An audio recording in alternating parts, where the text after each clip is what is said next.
Morning সকলকে। এখন বাজে সকাল 5:30। দেখতেই পাচ্ছ এক ফোঁটাও রোদ নেই, আর ওয়েদারটাও মানে একদম মৃদু ঠান্ডা, একদম খুব আরামদায়ক। তো এমন টাইমে তো বিশাল সুন্দর ঘুম হয় আমার। তো এখন ঘুম থেকে উঠে পড়তে হয়েছে, কারণ মহালয়ার দিন কখনই কেউ বেলা করে ঘুমায় না, আর আমি না 9টা-8টার দিকে ঘুম থেকে একদম উঠিই না।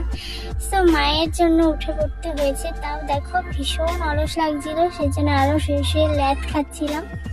এখন যেহেতু ছোটবেলার মতন কোনো কিছুই নেই, আগে যখন ছোট ছিলাম তখন ভোর 5টা না 4:30টায় উঠে ফুল চুরি করতাম, শিউলি ফুল, তারপর এসে মহালয়া দেখতাম। আর মহালয়াও তখনকার খুব ভালো হতো। এখনকার তো সব সিরিয়ালের নায়িকাগুলো নাচানাচি করে, তেমন কিছুই নয়। তখন খুব ভালো মহালয়া হতো, তখন একটা ইন্টারেস্টই ছিল আলাদা, কিন্তু সেটা আর কখনো ফিরে আসবে না আমাদের। সো এই জন্য আমি এখন ল্যাদ খেয়েই কাটিয়ে দিচ্ছি মহালয়া। ল্যাদ খেয়ে এবারে একটু উঠে বসে এই কম্বলটা ভাঁজ করছি। জানো তো, আশ্বিন মাস পড়ার পর থেকেই না ভোরবেলায় কিন্তু একটু একটু ঠান্ডা ঠান্ডা লাগে। আর বাইরে গিয়ে দেখলাম আমি আজকে যে কুয়াশাও কিন্তু হালকা হালকা পড়ে। এখন জানি না, সব জায়গায় নাও পড়তে পারে, আমাদের এখানে পাহাড় এলাকা হয়তো সেই জন্য পড়ে, কিন্তু বেশ ভালো লাগে। কিন্তু সেই জন্য আমার সাথে একটা কম্বল রাখি। আর এই যে দেখছো মশারির যা মশা উৎপাত হয়েছে এই গরমে, কি বলবো।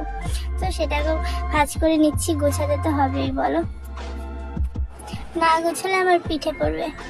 এবারে মশারি, কম্বল, বালিশগুলো এক এক করে থাক থাক করে রেখে দেবো। যেহেতু আমাদের ছোট ঘর, জানোই খুব অসুবিধা হয় জিনিসপত্র রাখতে, তবুও যতটুকু সম্ভব হয় আমরা গুছিয়ে রাখার চেষ্টা করি। বুঝতে পেরেছো, মানে আমি তো পারিই না, মানে পারি না বললে ভুল হবে, আমি করতেই চাই না, একদম কাজ করতে চাই না। আমার মাই যতটুকু সম্ভব করে, আর মার কাছে ভীষণ বকা খাই আমি, কাজ করি না, ল্যাদ খাই, সেই জন্য আমি নাকি অলস। তো এবারে বিছানার চাদরটা টান টান করে নেব, কারণ বিছানার চাদরে ঘুমালে না পুরো কুচকে মুচকে হয়ে যায়। আর আমার তো ঘুমানোর স্টাইল একদম খারাপ। এইদিকে পা একটা হলো দিল্লিতে পা, আর একটা হলো পাকিস্তানের পা। আমার মা তাই বলে, মানে ঘুমানোর অভ্যাস আমার খুব খারাপ। আগে তো আমি মায়ের গায়ে পা তুলে দিতাম, জানো, এত বাজেভাবে ঘুমাতাম। অভ্যাসটা খুব বাজে ছিল আমার। তারপর আস্তে আস্তে এই কোলবালিশ আসলো তবে থেকে ঠিক হলো। তারপর না দেখলাম জানলার উপরটা একটু ধুলা পড়ে গেছিল, তো সেটাই এখন একটু ঝেড়ে নেব। কারণ কি বলতো, যখন আমাদের ট্রেন লাইন দিয়ে ট্রেন যায় না, তখন ভীষণ ধুলা ওড়ে, তো সেগুলি না জানলার মধ্যে এসে লেগে যায়। তারপর কোনো সময় বিছানাতেও পড়ে থাকে, তো সেই জন্য একটু পরিষ্কার করে নেব। আর এই ধুলোগুলো যখন ঝাড়ার সময় নাকে যায়, তখন না অ্যালার্জি হয়ে যায়। আমার ভীষণ অ্যালার্জির প্রবলেম আছে, সেই জন্য একটু ভালো করে পরিষ্কার করে নেব। আর হ্যাঁ, আজকে কে কে ভোর 5টায় উঠে মহালয়া দেখেছে, আর কে কোথায় ঘুরতে গিয়েছে অবশ্যই কমেন্টে বলো।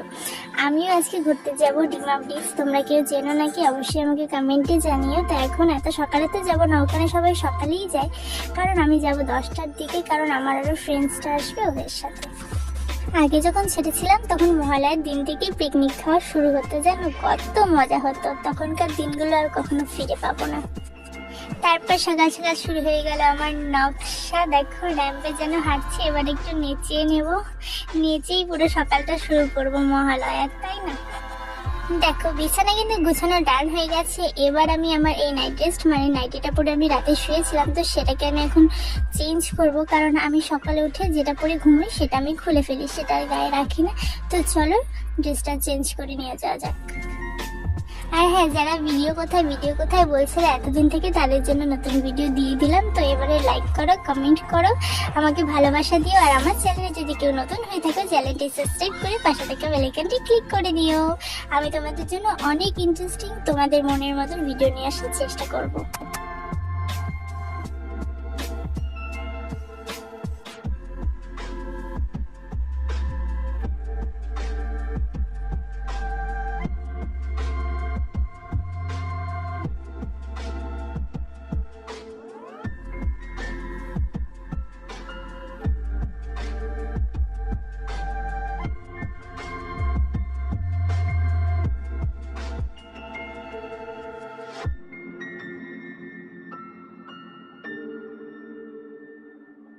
তো এবারে আমি নাইটিটা পরে নেব, আর আগের নাইটিটা খুলে রেখে দেবো।